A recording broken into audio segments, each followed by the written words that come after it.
আল্লাহ রাসূল বলেন, মান ক্বারাআল কুরআনা, আমার উম্মতের মধ্যে যারা কোরআনে কারীম পাঠ করে।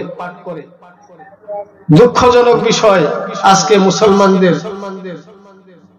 92% মুসলমানের এই রাষ্ট্রে হিসাব যদি করি, কোরআনে কারীম তেলাওয়াত করার মানুষ নাই। কথা ঠিক না ঠিক? 50% মানুষ কোরআন শরীফ পড়তে পারে, তাই না? কথা কন না, 20%। আল্লাহ রাসূল বলেন যে কোরআন পাঠ করে, ফাস্তাযহারাহু, কোরআন মুখস্থ করে, ফাআহাল্লা হালালাহু ওয়া হারামা হারামাহু, এরপরে কোরআন এর হালাল হারাম জানে মানে 3 কিসম। কোরআন পাঠ করে, কোরআনের হাফেজ হয়, কোরআনের আলেম হয়। আল্লাহ রাসূল ডাইরেক্ট বলেছেন, এই 3 কিসমের মানুষ যারা কোরআনের সাথে সম্পর্ক রাখে, আল্লাহ রাব্বুল আলামিন নিজে তাদেরকে আদখালাহুল্লাহু বিল জান্নাহ, নিজে তাদেরকে জান্নাতে প্রবেশ করায় দিবে। তো এরা হলো জান্নাতি মানুষ। আলহামদুলিল্লাহ বললেন। একটা মানুষের সফলতা কিসে? একটা মানুষ সফল হয় কেমন? কোন মানুষটাকে সফল বলা যায়? অনেক সুন্দর দেহ হলেই সফল হয়, অনেক মাল দৌলত হলেই সফল হয়, প্রভাব প্রতিপত্তি হলেই সফল হয়। আল্লাহ তাআলা তো তা বলেন না। আল্লাহ তাআলা বলেন যে একটা মানুষ যদি তার এই ক্ষুদ্র দুনিয়ার এই জীবন পার করে, কয়েকটা ঘাটি আছে, সেই ঘাটি পার হয়ে যদি জান্নাতে যাইতে পারে, সে মানুষটা সফল। মানুষের জীবনে কয়েকটা ঘাটি আছে, মৃত্যু একটা ঘাটি, কবর আর একটা চেকপোস্ট, হাসরের ময়দান আর একটা চেকপোস্ট, এরপর পুল সিরাত পার হয়ে যদি জান্নাতে যাইতে পারে, মানুষটা সফল।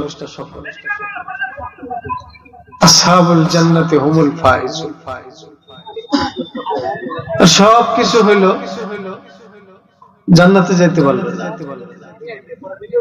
মানুষটা নাকাম।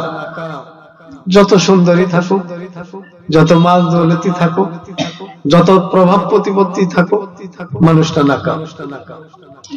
নবীজির সাহাবী আবু যর গফারি রাদিয়াল্লাহু তাআলা, একটু রাদিয়াল্লাহু তাআলা আনহু বলেন,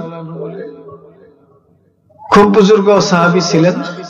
রাস্তায় হাঁটতেছেন, রাস্তার পারে কিছু যুবক শ্রেণী, মুরব্বীরা গেলে একটু ফিসকারি টিসকারি দেয় না কখনো, কথা কর, তো ওনাকে কটু একটা বাক্য বলছে। মুরব্বী মানুষ যাচ্ছে, তো উনি যুবকদের কাছে আসছে যে, ভাই তোমরা যে আমাকে গালি দিলা, জানো আমি একজন মুসাফির, আমি চলছি, আমার সামনে কয়েকটা ঘাটি আছে, একটা হলো আমার কবর, আরেকটা হলো আমার মওত, আরেকটা হলো আমার কবর, আরেকটা হিসাব নিকাশ হবে হাসরের ময়দান, পুল সিরাত।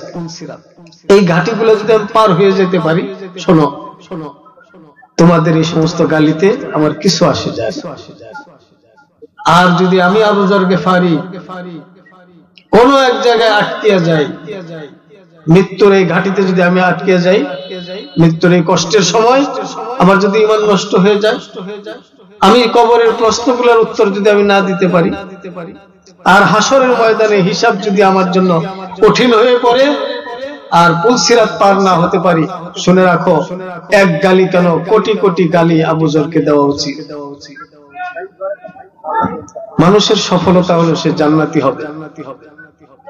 জান্নাতি কারা হবে? একটা মেসেজ নবী সাল্লাল্লাহু আলাইহি ওয়াসাল্লাম দিয়েছেন, কারা জান্নাতি হবে, এর সরাসরি ডাইরেক্ট পরিচয় দিয়েছেন। আল্লাহ রাসূল বলেন, মান ক্বারাআল কুরআনা, আমার উম্মতের মধ্যে যারা কোরআন পাঠ করে। কি করে? কথা কন। আমরা যারা বসে আছি, আমরা তো ইসলামের অনেক উপকার করতেছি না, নিজেদের উপকার করতেছি? কথা বলেন। এখানে বসে থেকে ইসলামের উপকার করছি না নিজেদের উপকার করছি? ভাবখানাটা আমাদের এমন যে মাহফিলে এসে মাহফিল কর্তৃপক্ষকে অনেক উপকারী করে দিলাম। আল্লাহ তাআলা আমাদের এই মেজাজ থেকে, এই অবস্থা থেকে হেফাজত করো। রাত জাগি কত কিছু হয় না, আর এই জাতি দিনের কথা শুনবে, কোরআনের কথা শুনবে, গায়ে বরদাস্ত হয় না। আল্লাহ রাসূল বলেন, মান করা আল কুরআনা, আমার উম্মতের মধ্যে যারা কোরআনে কারীম পাঠ করে। দুঃখজনক বিষয়, আজকে মুসলমানদের 92% মুসলমানের এই রাষ্ট্রে হিসাব যদি করি, কোরআনে কারীম তেলাওয়াত করার মানুষ নেই। কথা ঠিক না ঠিক? 50% মানুষ কোরআন শরীফ পড়তে পারে, তাই না? কথা কন না, 20% হইছে। আল্লাহ রাসূল বলেন যে কোরআন পাঠ করে, ফাস্তাযহারাহু, কোরআন মুখস্থ করে, ফা আহাল্লা হালালাহু ওয়া হারামা হারামাহু, এরপরে কোরআনের হালাল হারাম জানে মানে 3 কিসম। কোরআন পাঠ করে, কোরআনের হাফেজ হয়, কোরআনের আলেম হয়। আল্লাহ রাসূল ডাইরেক্ট বলেছেন, এই 3 কিসমের মানুষ যারা কোরআনের সাথে সম্পর্ক রাখে, আল্লাহ রাব্বুল আলামিন নিজে তাদেরকে আদখালাহুল্লাহু বিল জান্নাহ, নিজে তাদেরকে জান্নাতে প্রবেশ করায় দিবে। আমরা এই মাদ্রাসাগুলাই কি করি? আপনার মেয়েকে যখন দেন, আমরা প্রথমে আলিফ বা তা শিখাই, কোরআন পড়া শিখাই, এরপরে হাফেজ বানানোর চেষ্টা করি, এরপরে আলেম বানাই। আপনার মেয়েকে জান্নাতি বানানোর প্রচেষ্টা এটা, আপনার সন্তানকে জান্নাতি বানানোর প্রচেষ্টা এটা। কাজেই এই জান্নাতি প্রতিষ্ঠান,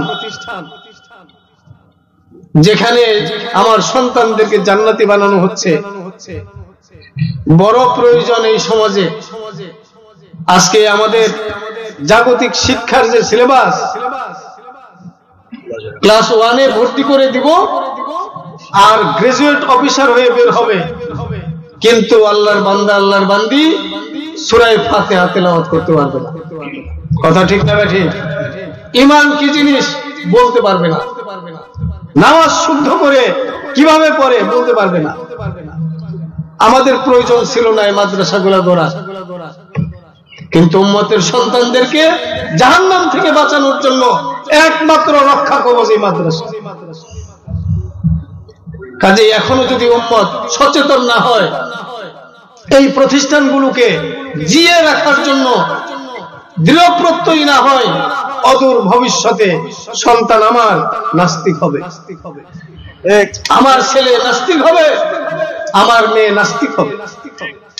যদি নাস্তিকতা থেকে বাঁচতে চাই, জান্নাতি সন্তান চাই, এ সমস্ত মাদ্রাসার বিকল্প নাই। আর কোন জায়গায় করা আল কুরআন নাই, ফাস্তাযহারাহু নাই, ফা আহাল্লা হালালাহু ওয়া হারামা হারামাহু নাই। একমাত্র এই প্রতিষ্ঠানগুলোতেই আল্লাহ রাসূলের এই বাণীর চর্চা করা হয়। আল্লাহ রাব্বুল আলামিন আমাদের সন্তানদের প্রতি আমাদের মায়া আল্লাহ তাআলা বৃদ্ধি করে দেন।